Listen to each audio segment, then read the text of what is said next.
organizaciones, entre ellas el Sindicato Independiente de Trabajadores de la Jornada, Sindicato Nacional de Redactores de la Prensa, Revista Contralínea, Delegación Sindical de Reeducación, Sindicato Único de Trabajadores de OTIMEX, Sindicato de Trabajadores de la Secretaría de Seguridad Pública y del SUNAM. Gracias por su presencia y participación. Decía don Manuel Buendía, el periodismo es fundamentalmente una misión de servicio público, entendido en el más alto sentido de la palabra. Damos ahora la palabra al periodista Virgilio Caballero, fundador de varios sistemas de radio y televisión en la República y comunicador de larga trayectoria. Con ustedes, Virgilio Caballero.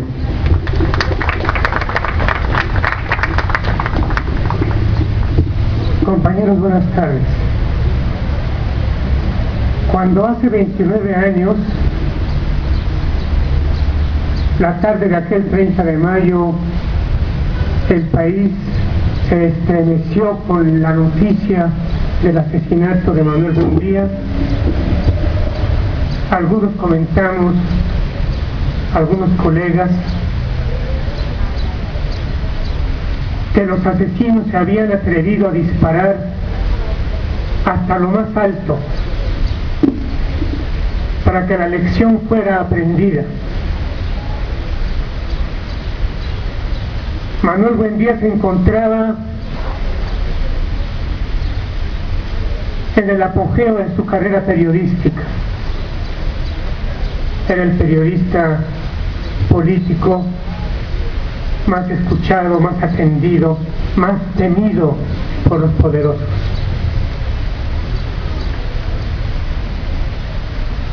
Su muerte anunciaba las muertes de otros colegas.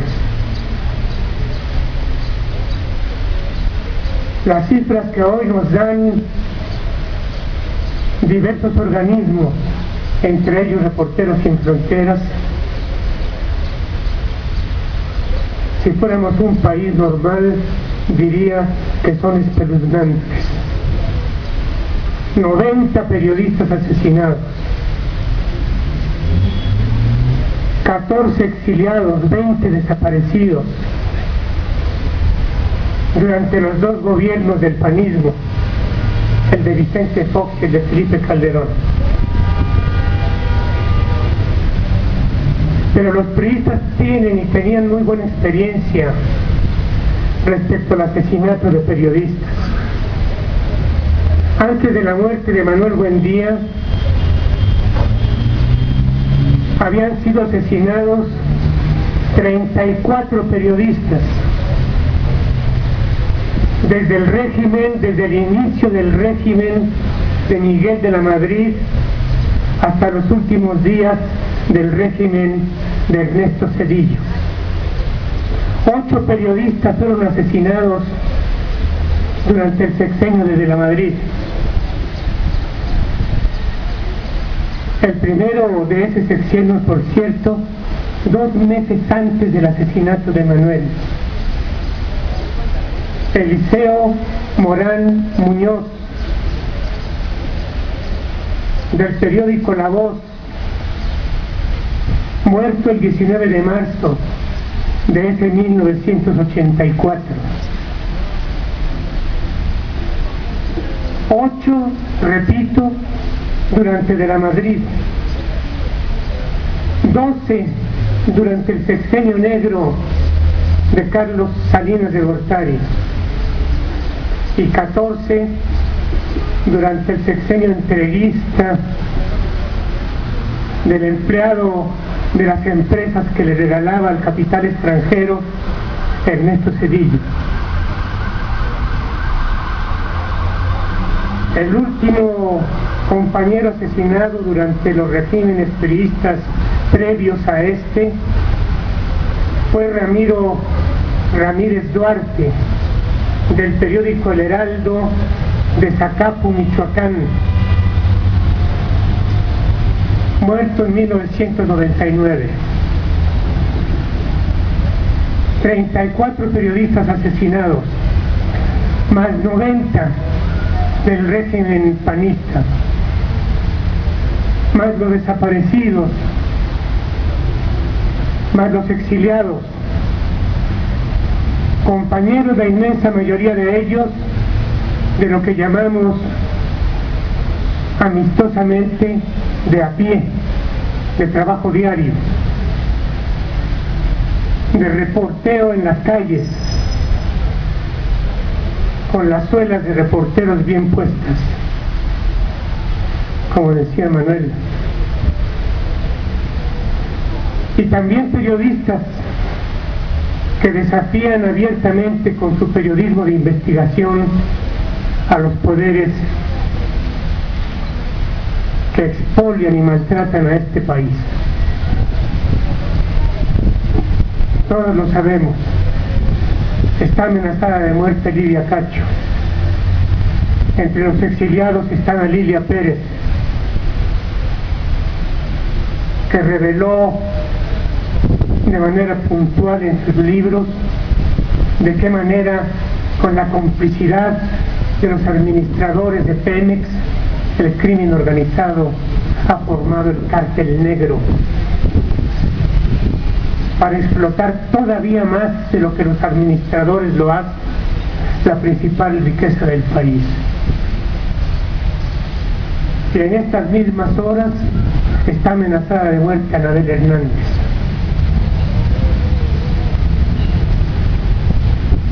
Su periodismo de investigación en torno al crimen organizado y la complicidad que éste tiene con los poderes políticos, que se concretó en su más reciente libro México en Llamas, han puesto la vida de Anabel cotidianamente en riesgo.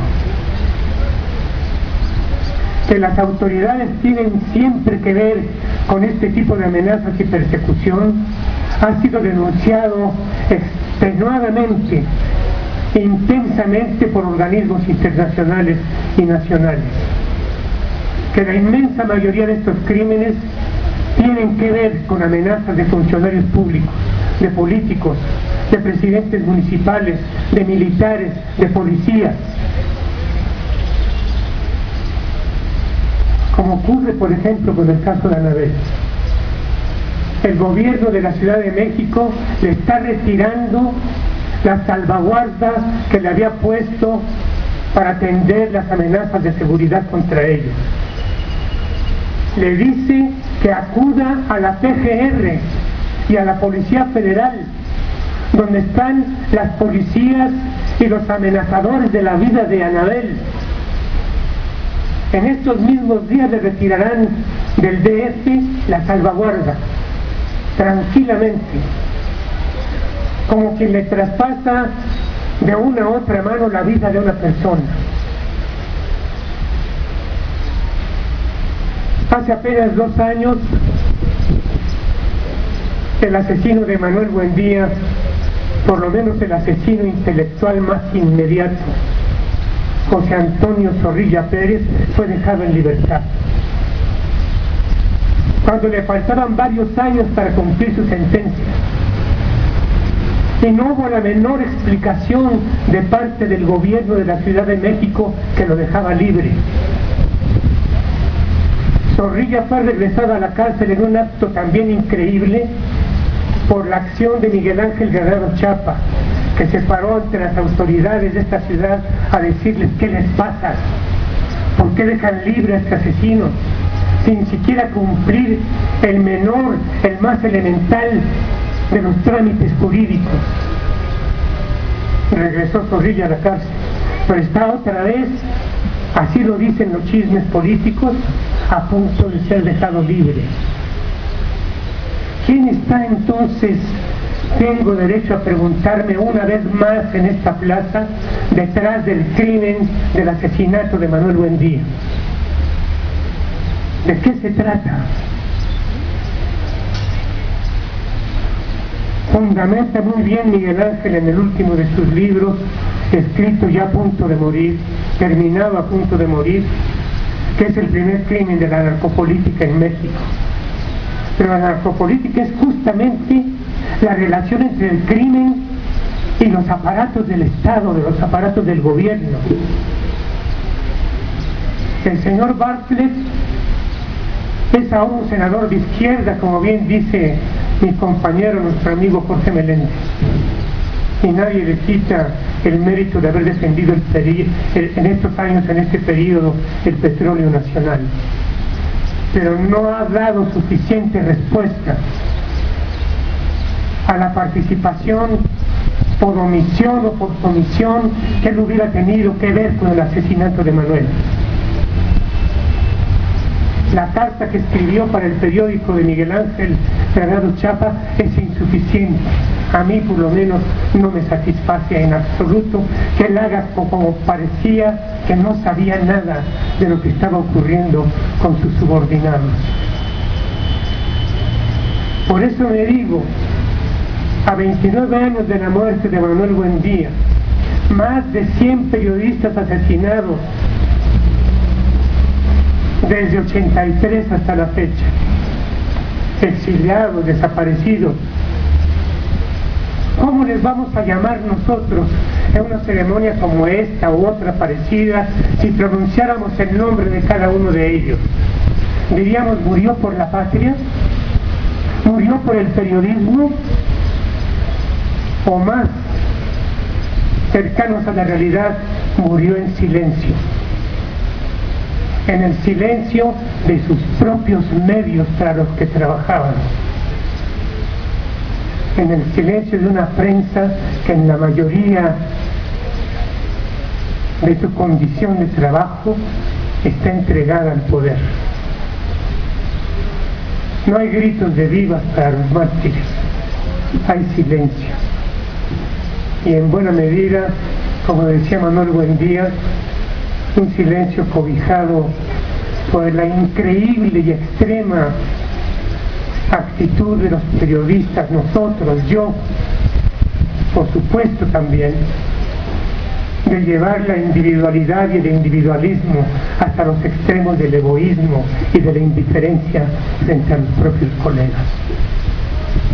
He allí la muralla que nos separa, el individualismo ultranza, para llevar a cabo nuestra tarea y para cumplir con nuestros deberes de solidaridad con las víctimas. Muchas gracias.